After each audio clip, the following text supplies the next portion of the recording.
اپنے ہاتھوں میں کھجوریں پکڑی ہوئی ہیں، کہنے لگے خدا کی قسم یہ کھجوریں میرے اور جنت کے درمیان حائل ہو رہی ہیں، میں ان کو کھانا نہیں چاہتا۔ ان کھجوروں کو ایک طرف پھینک ڈالتے ہیں، میدان میں نکل کر لڑتے ہیں، رب ان کو شہادت دیتا ہے، میدان بدر کی شہادت دیتا ہے۔ اسی قافلے کے اندر ایک عوف بن حارث رضی اللہ تعالیٰ عنہ ہیں، اللہ کے نبی کے صحابی ہیں، پیارے آقا کے دیوانے ہیں، نبی اکرم صلی اللہ علیہ وآلہ وسلم کے پاس آتے ہیں، پوچھتے ہیں یا رسول اللہ کوئی ایسا عمل بتا دیجئے کہ جس عمل پر عرش کا مالک بیٹھ کر مسکراتا ہو، رب مسکرا پڑتا ہو، بندے کا کوئی ایسا عمل بتلائیے جس عمل کو دیکھ کر رب کو ہنسی آ جاتی ہو کہ میرے بندے نے کیسا عمل کیا ہے۔ پیارے آقا کی زبان نبوت سے نکلا، ہاں عوف بن حارث سنو، اللہ رب العزت اپنے اس بندے کے عمل پر بہت مسکراتے ہیں جو دشمنوں کے اندر ننگا نکل کر اپنی تلوار کو لے کر دشمنوں پر ٹوٹ پڑے، رب اس پر عرش پر بیٹھ کر مسکراتا ہے۔ فرمانے لگے ہائے قربان ہو جاؤں اس رب پر،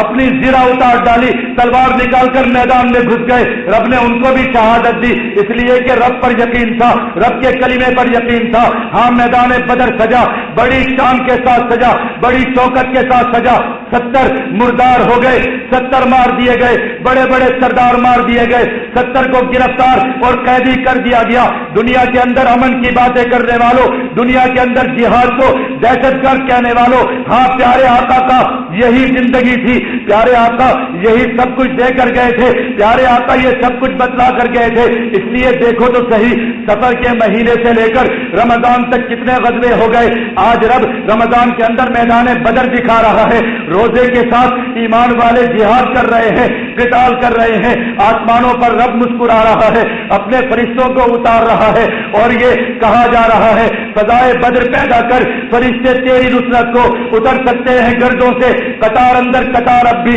کہ جب بھی بدر والے بن کر کھڑے ہو جاؤ گے رب دنیا کو تمہارے سامنے ختم کر دے گا، دنیا کے کفر کو تمہارے سامنے توڑ ڈالے گا۔ آج بھی جا کر دیکھ لو میدان بدر موجود ہے، دنیا کا کفر بھی موجود ہے، پر دیکھو فتح رب نے کس کو دی ہے، بدر والے آج بھی فاتح ہیں، میدان بدر کے شاہ سوار آج بھی میدانوں کے اندر موجود ہیں۔ 70 کو گرفتار کیا گیا، گرفتار ہو گئے، باندھ کر لایا گیا، مشکیں باندھ کر لایا گیا، رسیوں کے ساتھ گھسیٹ کر لایا گیا، اس لیے کہ یہ وہی تھے، یہ امن کی بات کو ماننے والے ہوتے، یہ پیار کی بات سمجھنے والے ہوتے، یہ پیارے آقا کو ہجرت پر مجبور نہ کرتے، یہ پیارے آقا پر پتھر نہ برساتے، یہ گھروں کے اندر بیٹھ کر پیارے آقا کے قتل کی سازشیں نہ کرتے۔ ہاں انہوں نے سوچا پیارے آقا کو قتل کر دیں گے، رب نے ان کو مروا ڈالا، رب نے ان کو قیدی کروا ڈالا۔ میدان بدر کے اندر 17 قتل ہو گئے، صحابہ کرام بیٹھ گئے، مشورہ ہونا شروع ہوا کہ ان قیدیوں کے ساتھ کیا کیا جائے،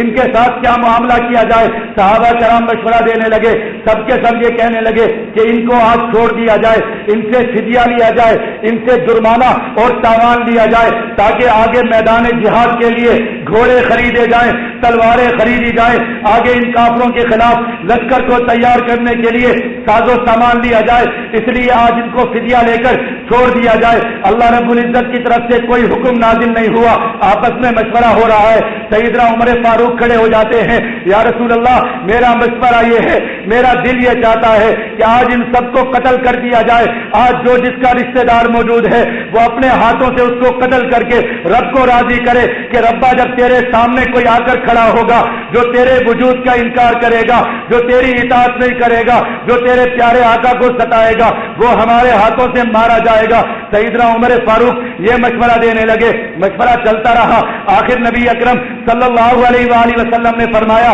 کہ زیادہ لوگوں کی رائے یہ ہے، اکثر کی رائے یہ ہے کہ ان کو فدیہ لے کر چھوڑ دیا جائے، اس لیے فیصلہ یہ کیا گیا کہ ان کو فدیہ لے کر چھوڑ دیا جائے۔ سب کو چھوڑ دیا گیا، قرآن پاک کی آیات نازل ہو گئی، ما کان لنبی ان یکون لہ اسریٰ حتی یسکن فی الارض۔ دنیا کے اندر مکی دور کی باتیں کرنے والوں، مکہ المکرمہ کی باتیں کرنے والوں، خدا کی قسم مکہ کے ایک ایک ذرے پر ہمارے ماں باپ بھی قربان، ہماری جانیں بھی قربان، لیکن قرآن کو پڑھو، قرآن اترتا ہے ما کان لنبی ان یکون لہ اسریٰ حتی یسکن فی الارض۔ اے پیارے حبیب یہ آپ نے کیا کر دیا، آپ کو رب نے اپنے دشمن دیے، تھے، آپ کو رب نے انکار کرنے والے قیدی دیے، آپ نے ان کو چھوڑ دیا۔ ما کان لنبی، کسی نبی کے لیے یہ بات مناسب نہیں تھی ان یکون لہ اسرا، کہ اس کے پاس قیدی ہوتے، حتی یسرین فی الارض، وہ ان کے خون کو زمین پر نہ بہا دیتا۔ تریدون عرض الدنیا، کیا آپ دنیا کمانا چاہتے تھے، دنیا کی مال و دولت لینا چاہتے تھے؟ واللہ یرید الآخرہ، لیکن رب یہ چاہتا تھا آپ ان کو قتل کرتے، رب آپ کو اس کے بدلے میں جنتیں دیتا، رب آپ کو اس کے بدلے میں فتوحات دیتا، رب آپ کو اس کے بدلے کے اندر شان و شوکت دیتا، دنیا کا غلبہ دیتا، لیکن فرمایا نہیں، لولا کتاب من اللہ سبق لمسکم فیما اخذتم فیہ عذاب عظیم۔ پیارے حبیب کو ڈانٹا جا رہا ہے، آقا مدنی صلی اللہ علیہ وآلہ وسلم جن کے لیے ساری کائنات کو بنایا اور سنوارا گیا، آج رب کائنات کی طرف سے ان کو ڈانٹ پڑ رہی ہے، اس لیے کہ اپنے پیاروں کو ڈانٹ پڑا کرتی ہے، اپنے پیاروں کو چھوٹی چھوٹی باتوں پر بڑی بڑی سزائیں دیا جاتی ہیں۔ اللہ فرماتے ہیں اے پیارے حبیب، لولا کتاب من اللہ سبق لمسکم فیما اخذتم فیہ عذاب عظیم، اگر ہم یہ فیصلہ نہ کر چکے ہوتے کہ ہم آپ کو کبھی عذاب کے اندر مبتلا نہیں کریں گے تو آج ہم آپ کو اس بات پر عذاب کے اندر مبتلا کر دیتے۔ پیارے آقا رو پڑے، فرمانے لگے میں رب کے عذاب کو آسمانوں سے اترتا ہوا دیکھ رہا تھا جو ان درختوں تک پہنچ چکا تھا، اگر وہ رب کا عذاب زمین پر آ جاتا سوائے عمر فاروق کے کوئی شخص اس زمین پر نہ بچتا، لیکن معاملہ ہو چکا، رب کی طرف سے یہی تھا، ان 70 کو چھوڑ دیا گیا، اللہ رب العزت نے بڑی فتح دی، مسلمان بدر سے فارغ ہو گئے، لیکن بیٹھے نہیں۔ رمضان المبارک کا بابرکت مہینہ ہے، 25 رمضان المبارک آ جاتا ہے، پیارے آقا مدنی صلی اللہ علیہ وآلہ وسلم کے ایک پیارے صحابی ہیں جن کا نام عمیر بن عدی رضی اللہ تعالیٰ عنہ ہے، وہ اپنی تلوار کو لے کر نکلتے ہیں، آنکھوں سے نابینا ہے، اپنی تلوار کو زمین پر ٹیکتے ہوئے جاتے ہیں، وہ پیارے کس کو تلاش کر رہا ہے؟ کہنے لگے ایک یہودی ہے، اسما یہودیہ ہے، وہ بڑی گستاخ ہے، پیارے آقا کو گالیاں دیتی ہے، پیارے آقا کے خلاف حجویہ اشعار لکھتی ہے، ان کے خلاف نظمیں لکھتی ہے، میں نے رب سے منت مانگی تھی کہ رب مجھے بدر کے اندر فتح یاب کر کے واپس لائے گا تو میں اپنے ہاتھوں سے اسما یہودیہ کو جا کر قتل کروں گا۔ آنکھوں سے نابینا ہے، اپنی لاٹھی کو اپنی تلوار کو ٹیکتے ہوئے اسما کے گھر پہنچ گئے، اس کو تلاش کرتے ہوئے اس کے بچوں کو ایک طرف ہٹا کر اس کے سینے میں تلوار گاڑ دی، ایسی گاڑی کے زمین تک چلی گئی۔ اللہ کے نبی کے گستاخ اس مردار عورت کو مردار کر کے واپس آئے۔ ہاں یہ اسلام کا مزاج ہے، آج ایمان والوں پیارے آقا کی توہین کی جاتی ہے، پیارے آقا کے نام کو فٹ بالوں پر لکھ کر اچھالا جاتا ہے، پیارے آقا کے خاکے بنائے جاتے ہیں، ایمان والے صرف سڑکوں پر نکل کر گاڑیاں چلاتے ہیں، ٹائر چلاتے ہیں۔ ذرا جا کر دیکھو مدینہ میں اس نبینا صحابی کو جو کیسا تڑپا اور اس نے نہیں دیکھا کہ میری آنکھیں ہیں یا نہیں ہے، جا کر اسما یہودیہ کو قتل کر دیا، پیارے آقا کو آ کر بتایا یا رسول اللہ اس کو قتل کر دیا ہے۔ پیارے آقا نے فرمایا او ایمان والو، اگر زمین پر کسی ایسے شخص کو دیکھنا چاہتے ہو کہ جس نے رب کی اور اس کے رسول کی غائبانہ مدد کی ہے، جس سے رب بڑا راضی ہے، تو اس کو دیکھا کرو، یہ کتنا پیارا ہے۔ کبھی پیارے آقا مسکرا کر فرماتے تھے اور ذرا دیکھو تو صحیح اس نابینا کو کیسے یہ چھپ چھپ کر اللہ کی اطاعت کرتا ہے، رب کو راضی کرتا ہے۔ کبھی پیارے آقا کی زبان سے نکلا اور دیکھو اس نابینا کو، اس کو نابینا مت کہا کرو، یہ تو بڑا بصیر ہے، بڑا دیکھنے والا ہے۔ اسما یہودیہ 25 رمضان المبارک کو مار دی گئی، ختم کر دی گئی۔ رمضان المبارک کا مہینہ ختم ہو گیا، شوال کا مہینہ آیا، غزوہ کرکرۃ الفطر، وہ نبی اکرم صلی اللہ علیہ وآلہ وسلم کو اطلاع ملتی ہے کہ بنو سلیم اور بنو غطفان کے لوگ جمع ہو رہے ہیں اور وہ کدھر کے مقام پر جمع ہو رہے ہیں؟ اسلام کے خلاف سازش کرنے کے لیے، مسلمانوں کو مٹانے کے لیے، مدینہ المنورہ پر حملہ آور ہونے کے لیے۔ پیارے آقا نے فرمایا ایمان والوں کی شان یہ ہوتی ہے وہ دشمنوں کے ٹوٹنے سے پہلے ان پر اللہ کا غضب بن کر ٹوٹتے ہیں۔ پیارے آقا نے 300 صحابہ کرام کو اپنے ساتھ لیا، مقام کدھر کی طرف تشریف لے گئے اور اپنا جھنڈا بھی ساتھ لے کر گئے، ان کو مارنے کے لیے، ان کو قتل کرنے کے لیے۔ پیارے آقا روانہ ہوئے، دشمنوں کو پتا چلا نبی اکرم صلی اللہ علیہ وآلہ وسلم کا جیسے محمد چل پڑا ہے، محمد عربی کا لشکر چل پڑا ہے، دم دبا کر بھاگ گئے، خائب و خاسر ہو کر بھاگ گئے، منتشر ہو گئے۔ پیارے آقا وہاں پر پہنچے، آپ صلی اللہ علیہ وآلہ وسلم نے وہاں جا کر کچھ دن قیام فرمایا، وہاں سے واپس آ گئے، لیکن ختم نہیں ہوا معاملہ۔ نبی اکرم صلی اللہ علیہ وآلہ وسلم شوال کے مہینے میں ہی واپس آئے، غزوہ کرکرۃ القدر بھی ہو گیا، اللہ نے فتح دے دی۔ اچانک پیارے آقا کی زبان سے نکلا، من لی بہذا الخبیث، اور لوگوں کو تم میں سے کوئی ایسا شخص ہے کہ جو ایک خبیث شخص ہے، ایک بڑا یہودی ہے جس کو ابو عیش کہا جاتا ہے، بڑا خناس اور خبیث ہے، کوئی ایسا شخص ہے ملی جو میرے لیے، میری حرمت کے لیے، میری شان اور میری عظمت کے لیے جا کر اس کو قتل کر دے، اس کو ختم کر دے۔ ایک صحابی رسول حضرت سالم بن عمیر کھڑے ہو گئے، فرمانے لگے یا رسول اللہ،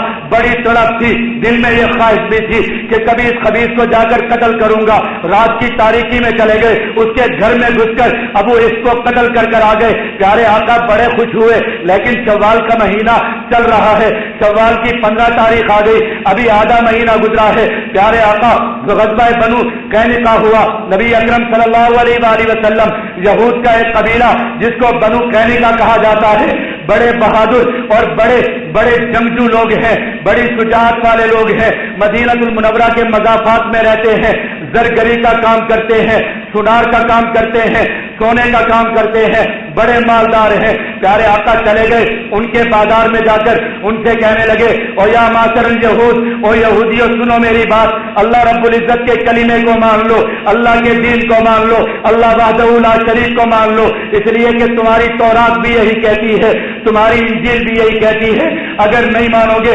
تمہارے خلاف تلوار نکالی جائے گی، تمہیں قتل کیا جائے گا۔ ہنسنے لگے، کہنے لگے مشرکین مکہ کو، مکہ کے قریش کے لوگوں کو جو لڑنا نہیں جانتے تھے، جو تجربہ کار نہیں تھے، ان کو میدان بدر میں شکست دے کر کیا تم یہ سمجھتے ہو کہ پوری دنیا کے لوگوں کو شکست دے دو گے؟ تمہارا واسطہ اگر ہم سے پڑے گا، ہم تمہیں بہت ماریں گے، ہم لڑنا بھی جانتے ہیں، ہم قتل کرنا بھی جانتے ہیں، ہم میدانوں کے شاہ سوار اور بہادر بھی ہیں، آتے ہو آؤ میدانوں میں آ کر نکلو۔ پیارے آقا نے فرمایا ضرور میدانوں میں مقابلہ ہوگا۔ پیارے آقا نے 450 صحابہ کرام کو مدینہ المنورہ سے لیا، حضرت ابو لبابہ بن عبد المنذر کو نبی اکرم صلی اللہ علیہ وآلہ وسلم نے مدینہ المنورہ میں اپنا قائم مقام بنایا، بنو قینقاع کا جا کر محاصرہ کیا۔ جب پیارے آقا کے لشکر کو آتا ہوا دیکھا، میدان میں لڑنے کی بجائے، میدان میں کھڑا ہونے کی بجائے اپنے قلعوں میں جا کر بند ہو گئے، محصور ہو گئے۔ پیارے آقا نے محاصرہ کیا،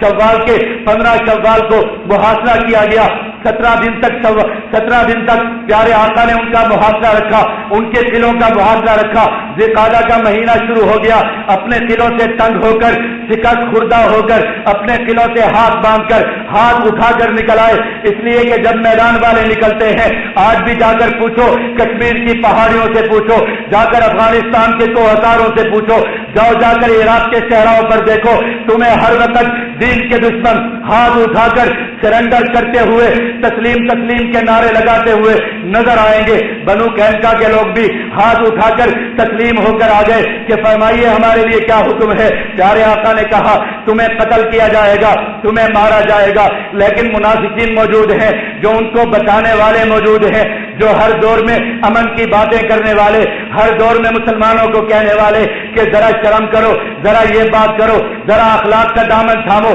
سب کچھ بھول جاتے ہیں۔ آج کے کالم نگار، آج کے ٹی وی پر بیٹھنے والے اینکر جب یہ باتیں کرتے ہیں اور دنیا میں دہشت گردی پھیل گئی، دنیا میں ایمان والوں نے فلاں کو ختم کر دیا، انہوں نے فلاں جگہ پر جنگ کر دی، اور جاؤ تمہیں بھول جاتے ہیں۔ جا کر پوچھو ان سے کافروں سے کہ وہ کوسوو کے مسلمان، وہ صومالیہ کے مسلمان بچیاں کہ جن کی 15 لاکھ بچیوں کو تم نے کنٹینروں کے اندر بھر کر جلا ڈالا، ان کی لاشوں کو سمندروں میں بہا ڈالا، تب تمہارا اخلاق کہاں گیا تھا؟ تم نے میرے فلسطین کو خون کر ڈالا، تم نے میری فلسطین کی بچیوں کو خاک و خون میں لت پت کر ڈالا، تب تمہارا اخلاق کہاں تھا؟ تم نے مسلمانوں کی بستیوں کو تہس نہس کر ڈالا، تم نے عراق کی سرزمین پر مسلمانوں پر ڈیزیکیٹر جیسے بم مارے، B-52 طیاروں کی بمباریاں کی، تب تمہارا اخلاق کہاں تھا؟ تم نے ہمارے گجرات کے بچوں کو چڑھائیوں کے اندر تل کر ان کی ماؤں کو ان کا گوشت کھلایا، تب تمہارا اخلاق کہاں تھا؟